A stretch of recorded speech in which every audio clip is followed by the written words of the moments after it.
Hello hi कैसे हो आप लोग। I hope you doing well and finally back to the Bangalore. सो हटिया से बैंगलोर की train SMVT Hatia SMVT train से मैं जा रहा हूँ और मेरा बर्थ का नाम है B337। Yes finally back to the Bangalore. तो आज का दिन है 6 दिसंबर 2025 सैटरडे और अभी जस्ट मैं हटिया ही पहुँचा हूँ अप्रॉक्स 1 घंटा पहले। बिकॉज़ मैं घर से निकला था सुबह 9:30। उसके बाद फिर मैं धनबाद रेलवे स्टेशन पहुंचा हूँ मॉर्निंग में 10:30 और वहाँ 11:40 में अल्फूज़ा एक्सप्रेस था। LFP जो धनबाद से खुलती है अल्फूज़ा के लिए, केरल होते हुए अल्फूज़ा जाती है। तो उसी ट्रेन से मैंने एक जनरल टिकट कटवाए। फिर जब मैं जनरल बोगी में बैठ के धनबाद से मैं हटिया आया हूँ जस्ट अभी 4 बजे और 5:25 में SMBT Hatia railway station SMBT Hatia train पकड़ के मैं निकला हूँ। तो ये है आज का बेसिकली ओवरऑल और इसके बाद मैं सो जाऊँगा। लेकिन आप जो मुझे देख रहे हो ये जर्नी बहुत ही भागम भाग वाला है। अभी लिटरली मेरा पैर ऐसा लग रहा है जैसे कि कोई काश पैर दबा दे भाई, एकदम मालिश कर दे, मसाज कर दे, वैसा वाला फील हो रहा था। बिकॉज़ घर से जब मैं निकला था हल्की हल्की ठंडा चल रही थी, हल्की हल्की हवाएं चल रही थी और धनबाद की सर्दी थोड़ी सी ज़्यादा ही थी यार। मतलब लिटरली बूढ़े बुजुर्गों को तो बच के ही रहना होगा क्योंकि आज मैं सुबह निकला हूँ और एक घटना हो गया। एक बूढ़ी दादी जी लगते थे, गाँव घर में हम लोग तो इसे जेठी बोलते थे, लेकिन मेरी दादी की उम्र की या मेरी दादी के ही जोड़ीदार आप कह सकते हो, उनका कहीं ना कहीं एक बैड दिन था।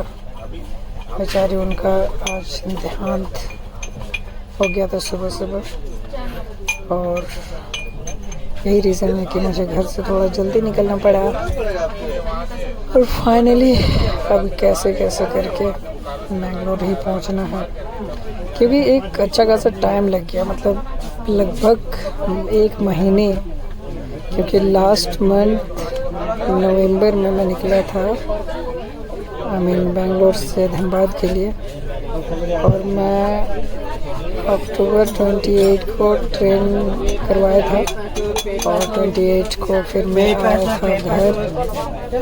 ट्रेन था 28 का, पहुंचते पहुंचते 30 हो गया था, बट 30 को फिर बारिश हो रही थी। बारिश को मैं ललना के घर में था, ललन के घर से फिर निकला मैं तो 1 को पहुंचा था और आज हो गया 6 दिसंबर 2025 सैटरडे। तो मतलब कि ऑलमोस्ट पूरी 1 महीना के बाद मैं बैंगलोर जा रहा हूँ। तो चलिए धनबाद रेलवे स्टेशन पहुँच चुके हैं। अब यहाँ से लेंगे लोकल तो नहीं बट लोकल टिकट लेंगे अल्फूज़ा एक्सप्रेस का। और धनबाद का रेलवे स्टेशन कुछ ऐसा दिखता है। देखिए यही वो जगह है जो एक बार हम लोग लाइफ में पहली बार बिना टिकट के पकड़ाए थे और उस टाइम हम लोग स्कूल में थे। यही प्लेस जहाँ पे ये बच्चे खड़े थे। उस टाइम का जर्नी यार चलो एक सुना ही देते हैं। तो मैं बता देता हूँ कि हुआ ये था कि हम लोग हॉस्टल में थे 11th में और उस टाइम में मूवी आया था, पता नहीं यार कौन सा मूवी था बट कोई तो मूवी आया था। तो हम लोग मूवी देखने के आए थे और हमें आइडिया नहीं था बेसिकली कि रेल स्टेशन में अगर जाओ बिना टिकट का तो पकड़ेंगे तो पुलिस वाले पैसे चार्ज करेंगे।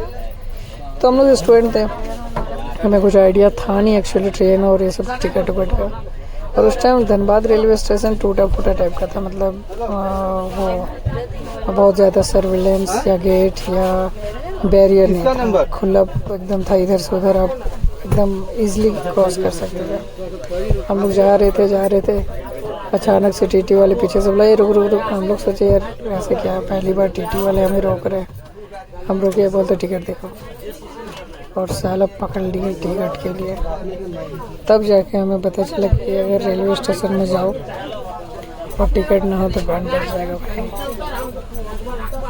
ये है, और ये जो लैंडस्केप देख रहे हो होराइजन पे, ओह माय गॉड, झारखंड कितना खूबसूरत है यार। चारों तरफ खेत लहलहा आ रहे हैं, धान की फसल हुई है तो उसकी कटाई चल रही है।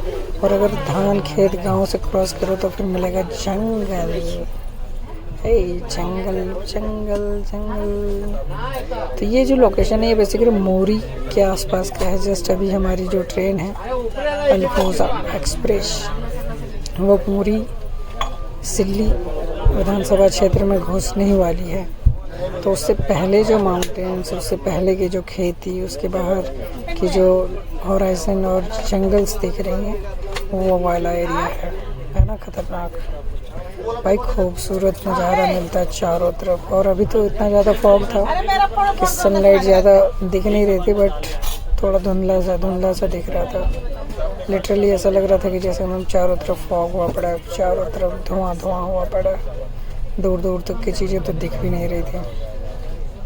जैसे कि आप देख सकते हो झारखंड की ज़मीन कितनी उपजाऊ है, खेतीहर है। झारखंड के लोग कितना परिश्रमी हैं। झारखंड के लोग कितना हार्ड वर्किंग है और मेहनत से अनाज उगाते हैं, खेती उगाते हैं, धान की फसल उगाते हैं। फिर इसके बाद वो अलग फसल जैसे आलू लगाते हैं, प्याज लगाते हैं, अलग अलग सब्जियां लगाते हैं। तो भाई साहब झारखंड है, यही तो है हमारा झारखंड। तो एक नज़ारा देखते हुए लोकल जनरल डब्बे में थे तो विंडो का फुल मज़ा लेते हुए ही जा रहे थे। और ये एक्सपीरियंस कुछ ऐसा रहा आज का। ज़्यादातर मैंने देखा कि जो पहाड़ है, आसपास के जंगले हैं, धीरे धीरे लोग काट रहे हैं। जैसे यहीं पे अगर आप देखो तो इसको काट के थोड़ा एक्सटेंड कर रही है, देखो एरिया। मतलब पहले सिंगल था लेकिन अब हो सकता है कि इसको डबल कर दिया जाए।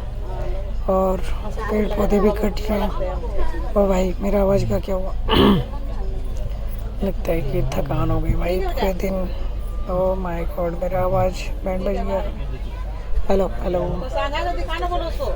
लग रहा है मेरा आवाज़ का तो बैंड बज गया भाई। अब काफ़ी ज़्यादा थकान हो गया, पैर तो दुख ही रहा है। अब सोच रहा हूँ मैं रेस्ट करूँ, आराम करता हूँ बॉस। बहुत ही ज़्यादा हो गया थकान आज का। चलिए आप सबसे मैं मिलता हूँ बेंगलोर के इस जर्नी में। हालांकि 2 दिन का जर्नी है। बेंगलोर में मंडे को 2-2:30 बजे पहुँचूँगा। और ये देखो यहाँ पे मैं खड़ा था एकदम गेट के जस्ट बाहर। ठंडी ठंडी हवा और ठंडा ठंडा मौसम। और ये जो वादियाँ हैं, ये जो व्यूज़ है, ओह माय गॉड, मस्त था। ओवरऑल एक्सपीरियंस ज़बरदस्त था, सुपर्ब था, मज़ेदार, ठंडा ठंडा था। तो चलिए इस जर्नी के साथ और मेरे इस यूट्यूब जर्नी के डॉक्यूमेंट्री सीरीज़ के साथ मैं आपसे मिलता हूँ इस बेंगलोर टूर में, बेंगलोर जर्नी में।